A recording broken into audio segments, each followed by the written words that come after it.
어쨌든 무조건 비방하고자 하는 그런. 안녕하세요, 박지연 변호사입니다. 오늘은 제가 최근이 아니죠. 이거 지속적으로 상담에 아주 많은 부분을 차지하고 있는 모욕죄하고 명예훼손죄가 언제 또 성립을 하는지, 또 그런 거를 당했을 때 어떻게 대처해야 되는지, 바로 이런 것들에 대해서 오늘 한번 얘기를 나눠볼까 합니다. 뭐 가해자, 피해자 너무 많죠. 인터넷 댓글이 최근에 많이 문제가 되고 있고, 네이버에서는 심지어 이제 댓글창을 닫아버리기도 했죠. 연애 부분과 관련해서는. 먼저 명예훼손적이거나 아니면 모욕적인 발언을 한 그 가해자의 입장을 먼저 생각을 해볼게요. 어떤 경우에 명예훼손죄가 되고 또 어떤 경우에 모욕죄가 성립할 수 있는지, 그걸 먼저 한번 살펴볼까요? 일단은 둘 다 공연성이라는 게 인정이 돼야 돼요. 공연성이라는 게 뭐냐면 이 자신이 했던 얘기들이 퍼져나갈 수 있는 공간이 돼야 된다라는 거예요. 그래서 그 당사자에게, 예를 들어서 누군가가 되게 화를 나게 해서 그 사람한테 전화해서 막 욕을 했어요. 뭐 땡땡녀나 뭐 이러면서 욕을 했다면 그거는 모욕죄가 성립하지 않아요. 그 당사자한테 한 거기 때문에. 그런 경우에는 내가 모욕적인 발언을 들었다 하더라도 뭐 모욕죄나 이런 거 성립하지 않고, 인터넷 댓글장은 누구나 다 볼 수 있기 때문에 그런 장은 명백히 공연성이 인정이 되는 거고, 1대1 대화방이었어요. 블로그 내에 뭐 채팅을 주고받은 거죠. 그래서 그 사람한테만 나는 누구한테 말하지 마세요 하고 얘기를 했다. 이런 것도 공연성이 인정될 수가 있어요. 그래서 이런 건 주의를 하셔야 됩니다. 분명히 나는 저 사람이 다른 사람한테 말 옮기지 않겠다고 약속을 받고 그리고 나서 얘기를 했지만 그것도 공연성이 인정이 될 수 있다라는 거예요. 댓글창은 무조건 된다고 보시면 되시고요. 대화 내용에서도 나는 분명히 한 사람한테만 얘기했어도 그 사람이 옮길 가능성이 있기 때문에 그런 경우는 공연성이 있고, 다만 안 되는 것이, 예를 들어서 그 피해자의 엄마라든지 뭐 피해자의 가족이라든지 이런 사람들은 당연히 그 피해자 편이니까 뭐 내 딸이 이상한 짓을 했다라고 어디 가서 뭐 옮기고 얘기하진 않잖아요. 그래서 그런 경우에는 공연성이 인정이 안 된다고 보여집니다. 모욕죄하고 명예훼손죄의 가장 큰 차이는요, 명예훼손죄는 어떤 사실을 얘기를 해야 돼요. 실제 판례 내용인데요. 어떤 목사가 설교를 하면서 어떤 교단이 2단 중에 2단이다 라고 얘기를 했어요. 자, 이것은 사실일까요? 아니면 단순히 어떤 의견일까요? 판례에서는, 우리 법원은 그 어떤 단순한 의견일 뿐이라고 봤어요. 가치 판단에 그치는 거기 때문에 사실의 적시는 아니라고 봐서 명예훼손은 성립하지 않는다고 판결을 했어요. 그래서 명예훼손이 성립을 하기 위해서는 어떤 객관적인 사실을 얘기를 해야 됩니다. 그리고 또 하나 더, 명예훼손죄에서는 진실한 사실을 이야기를 해도 명예훼손죄가 성립할 수 있어요. 이걸 꼭 주의를 하셔야 돼요. 근데 저는 개인적으로는 실제 법이 이렇지만 개정이 돼야 된다라고 저는 개인적으로 생각을 하고 있어요. 예를 들어서 이런 거예요. 우리 아이가 어린이집에 가서 그 아동학대를 굉장히 심각하게 당해서 우리 아이는 이제 치료도 받아야 되고 굉장히 피해가 너무 커요. 그럴 때 우리 아이가 학대를 당했습니다 라고 어딘가에 뭐 글을 게시를 한다든지 이럴 때 명예훼손으로 오히려 역고소를 당하는 경우가 정말 많아요.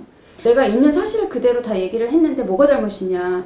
그렇지만 우리 법 내에서는 그러한 사실을 적시한다 하더라도 그것이 그 어린이집이나 그 어떤 교사에 대한 명예를 훼손할 수 있을 만한 발언이다라고 봐서 사실 적시를 하더라도 명예훼손죄가 성립할 수가 있습니다. 그렇지만 무조건 사실 적시가 다 죄가 되는 건 아니에요.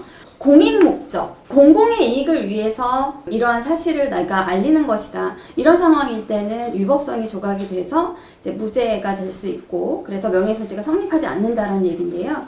예를 들어 이런 거예요. 제가 이제 실제 맡았던 사건인데요. 어떤 부동산 거래에서 부동산 업자가 굉장히 막 허위 사실을 고지를 하면서 뭐 이 집에는 잔금 대출도 없고 뭐 이 집은 뭐 나중에 전세에 빠질 때도 걱정이 없는 집이다. 이렇게 막 잔뜩 소개를 해주고 해서 그 집을 계약하게 됐는데 알고 봤더니 대출이 다 있었고, 그래서 이분이 어떤 인터넷 그 카페에다가 이 부동산 조심하세요. 저는 이러이러한 거짓 사실들을 저는 고지를 받았었고 저는 피해를 입었습니다. 여러분들 계약하실 때 이런 점 꼼꼼히 확인하시고 꼭 계약하세요. 라고 이렇게 기재를 하게 됐었는데요. 바로 명예훼손과 업무방해죄로 바로 고소를 당했죠. 그래서 저한테 찾아오셨는데 이분이 그 글을 게시를 하셨을 때 무조건 그 부동산을 비방하는 이야기보다도요. 일단 사실관계를 적시를 하셨었고 그리고 카페 내에 있는 여러분들께서 앞으로 부동산 거래를 하실 때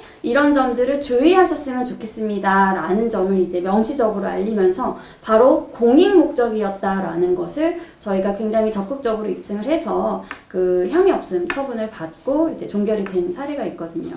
제일 중요한 것은 타실의 적시여도 명예훼손죄가 성립은 할 수 있지만 그것이 공익 목적이라면 이제 명예훼손죄가 성립하지 않는다는 거, 그리고 사실의 적시일 때 명예훼손죄, 그것이 아닐 때는 모욕죄가 성립할 수 있다. 이런 차이를 좀 알고 계시면 좋으실 것 같고요. 이번에는 그러면 피해자 입장에서 어떤 조치를 취할 수 있는가? 방금 말씀드린 대로 형사 고소를 할 수가 있어요.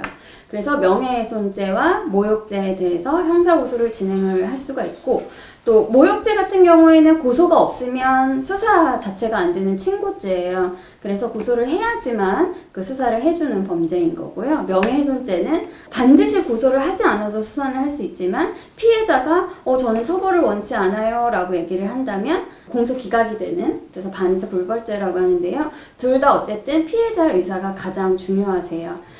민사적으로는 이제 손해배상 청구를 할 수가 있어요. 바로 형사적으로는 이제 명예훼손죄와 모욕죄로 고소를 진행하는 방법, 그리고 두 번째 민사적으로는 그에 따른 어떤 위자료라든지 정신적 충격 뭐 이런 것들을 그 입증을 함으로써 어떤 위자료 상당의 손해배상 청구를 할 수 있는 민사적인 방법, 이렇게 두 가지가 있습니다. 그래서 많은 분들이 민사, 형사 요 차이에 대해서도 조금 헷갈려 하시는 분들도 의외로 굉장히 많으시더라고요. 그래서 형사라는 것은 이제 경찰서나 그 검찰, 소위 말하는 저 사람이 죄를 지었으니 벌을 받아야 돼. 이게 형사고요. 민사는 내가 받은 피해에 대해서 보상을 받는 것을 생각하시면 되세요.